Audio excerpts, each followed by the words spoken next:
Bonjour et bienvenue sur Revealing Revelation, la chaîne de prophétie biblique qui va au cœur des mystères de la prophétie. Je m'appelle Alan Dubre et si vous retirez quelque chose de nos enseignements, n'oubliez pas de liker, de partager et de vous abonner. Et n'oubliez pas, dans la boîte de description sous chaque enseignement, nous avons des liens vers 10 autres chaînes de traduction dans différentes langues pour faciliter le partage avec votre famille et vos amis à travers le monde dans leur propre langue. Eh bien, aujourd'hui, nous avons quelque chose qui va vraiment vous aider avec essayer de montrer aux gens que la prophétie se révèle tout au long des Écritures, comme nous l'avons déjà montré, mais aujourd'hui, je vais vous donner un exemple plus simple, que le pré, le milieu et le post-tribulationnisme sont tous vrais.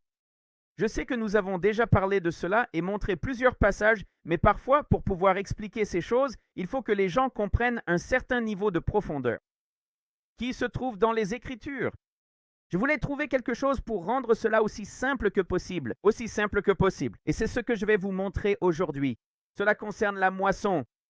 Et une fois que vous l'aurez compris, cela devient parfaitement clair et facile à partager avec les autres. Alors laissez-moi vous rappeler de quoi je parle, surtout si vous êtes nouveau. Et si j'oublie de mentionner dans quel chapitre je me trouve, regardez simplement à droite. C'est donc l'endroit où nous sommes allés de nombreuses fois. J'en ai parlé dans les vidéos courtes et dans tous les contenus à partager. C'est la révélation de la fin, c'est Paul qui parle dans les événements qui se déroulaient dans sa vie à l'époque.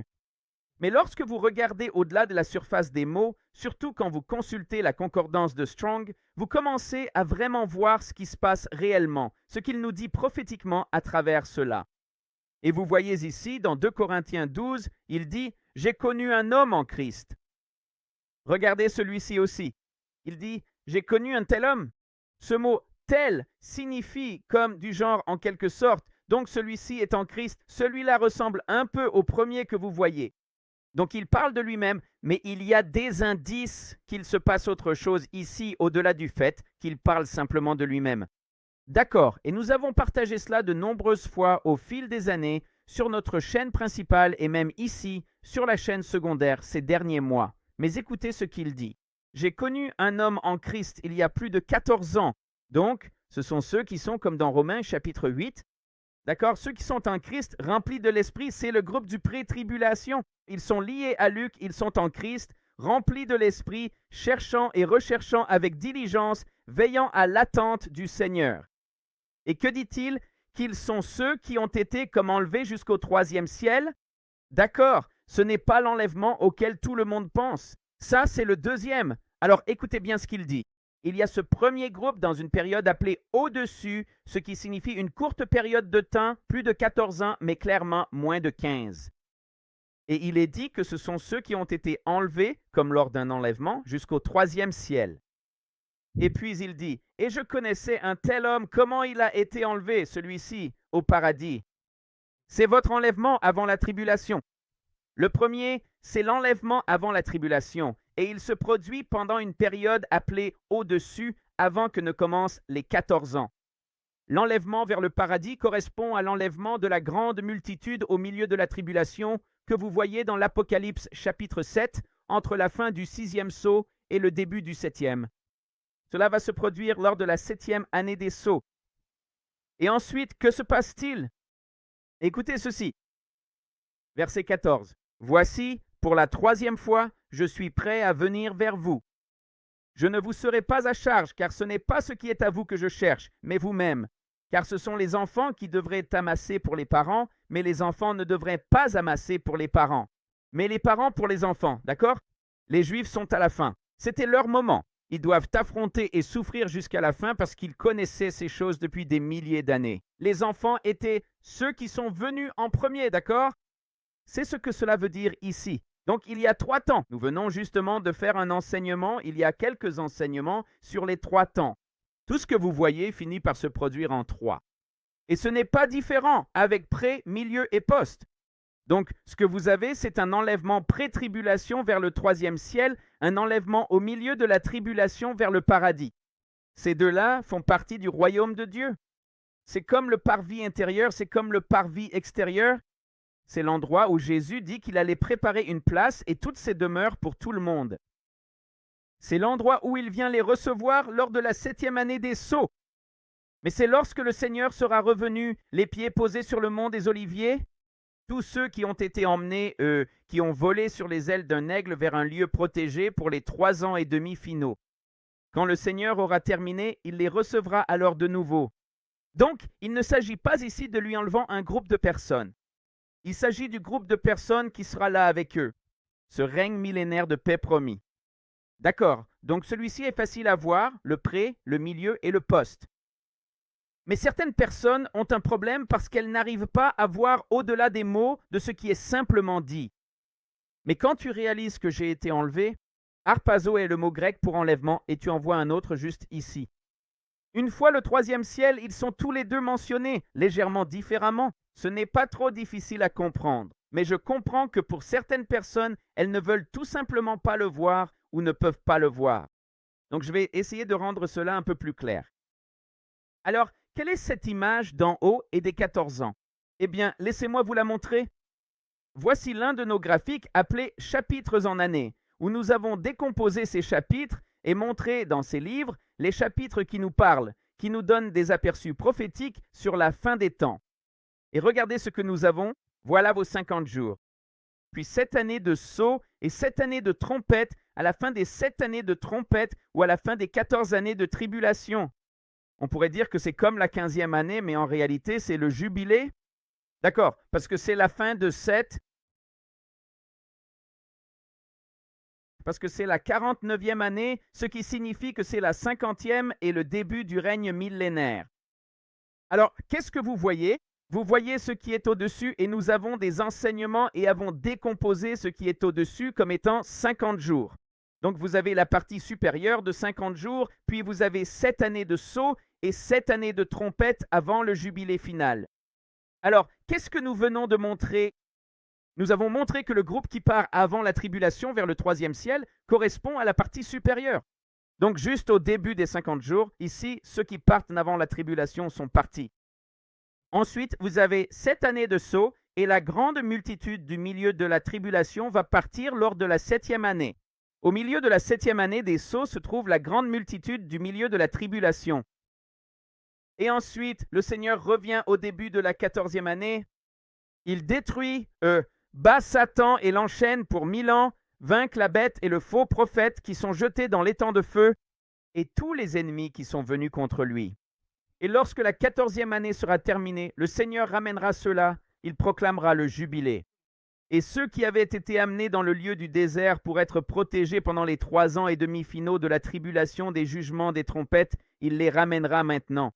Et c'est ce que vous voyez après les 14 ans. Ceci est la révélation de la 2e épître aux Corinthiens, chapitre 12.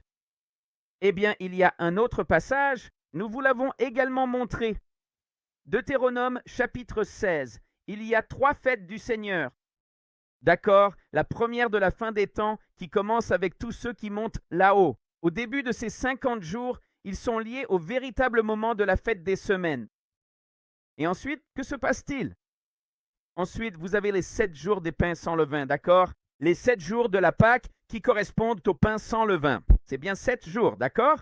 Mais il y a 6 jours, et le 7e est l'assemblée solennelle. Nous avons aussi fait un enseignement à ce sujet, n'est-ce pas? Alors, que voyez-vous?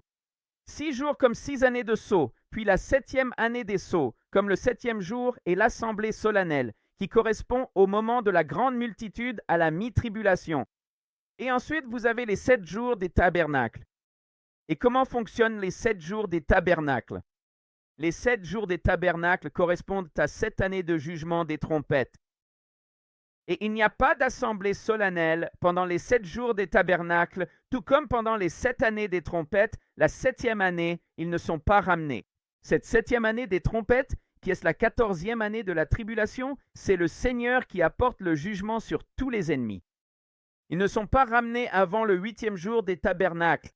Et qu'est-ce que le 8e jour des tabernacles? C'est dans Lévitique 23. C'est le nouveau commencement. D'accord. Ce nouveau commencement, ce grand 8e jour, c'est le jubilé, c'est le début du règne millénaire, quand le Seigneur les ramènera de là où ils étaient. D'accord. De cet endroit protégé? Donc vous voyez le pré, milieu et post dans les 3 fêtes du Seigneur où ils n'ont pas le droit de venir les mains vides. N'est-ce pas fou? Vous pouvez le voir, c'est dans tout. Mais maintenant, laissez-moi vous le montrer d'une manière très simple. Un champ de moisson. D'accord. Si vous regardez un champ de blé, par exemple, d'accord. Et nous comprenons et nous l'examinons bibliquement. Cela vous permet de le montrer facilement aux gens. Allez voir comment un champ doit être moissonné selon le Seigneur Dieu. Quand vous allez dans Lévitique 23, nous allons au verset 10 et 11. Vous voyez les prémices. D'accord. C'est la fête des prémices. Quand le meilleur du champ est apporté au Seigneur. D'accord. Donc, vous avez des prémices qui sont apportées au Seigneur. D'accord. Cela peut être de l'orge. Cela peut concerner une histoire de blé. Cela peut concerner des olives ou des raisins. Cela s'applique à tout. Mais je vous montre cela dans une perspective globale. Avant, pendant et après. Comment un champ est-il moissonné selon les Écritures? Il y a des prémices qui vont d'abord au Seigneur Dieu. Est-ce que vous savez ce que sont les prémices? 10%. Rappelez-vous comment la dîme et les 10%, la plupart des gens ne le font plus aujourd'hui, mais c'était pour les fruits et pour tout ce qui était récolté ici, afin d'apporter les meilleurs 10% à l'Église. Vous voyez? Et ce sont ces prémices qui vont au Seigneur. Et ensuite, il reste quoi? Eh bien, il reste environ 90%. Et que savons-nous des 90%? C'est un peu comme maintenant, il faut s'occuper de la récolte principale. Et ensuite, que se passe-t-il? Eh bien, si vous allez dans Lévitique 23, verset 22, il est écrit « Lorsque tu moissonneras la récolte de ton pays, tu ne moissonneras pas jusqu'au bout les coins de ton champ. Tu ne ramasseras pas non plus les épis restés après la moisson. Tu les laisseras pour le pauvre et pour l'étranger. Je suis l'Éternel, votre Dieu. » Alors, que leur demande-t-il de faire? Il leur dit de ne pas moissonner les coins, n'est-ce pas? Les coins et tout ce qui tombe par terre. Donc, si nous regardons ceci, c'est un schéma, une image, une représentation basique d'un champ de blé. D'accord, c'est le champ de blé d'un agriculteur. Quand il doit le récolter, il y a les prémices, 10%, qui vont au Père, qui vont au temple. Et ensuite, il y a la récolte principale. Et la récolte principale, c'est tout le reste. Qu'est-ce que c'est? C'est sur les 90% qui restent, c'est la récolte principale. Et sur ces 90%, il y a peut-être quoi? 85%? Ce serait la récolte principale? Eh bien, n'est-ce pas le plus grand pourcentage de tout? Absolument, c'est le cas. Tout comme la grande multitude du milieu de la tribulation. Et ensuite, qu'est-ce qu'il reste? Ensuite, il a dit de ne pas prendre dans les coins ni dans les épis tombés les choses qui tombent en chemin. Tu dois laisser les coins et le glanage pour les pauvres, etc. Alors, qu'est-ce que tu observes? Tu vois les prémices, la récolte principale et les coins ainsi que le glanage. Tu vois la période avant la tribulation, la grande multitude du milieu de la tribulation dans la 7e année des sceaux et le retour après la tribulation, ainsi que le rassemblement de petites gens de retour dans le pays. Avant, pendant et après, prémices, récolte principale, coin et glanage. N'est-ce pas incroyable? C'est juste là. Et tous ces débats et toutes ces disputes, depuis des siècles et des siècles sur avant, pendant et après, c'est là, sous nos yeux, dans les fêtes du Seigneur. Et comment récolter? Prémices, récolte principale, coin et glanage. Dieu est bon. Je prie que cela te bénisse. On se parle bientôt. À bientôt.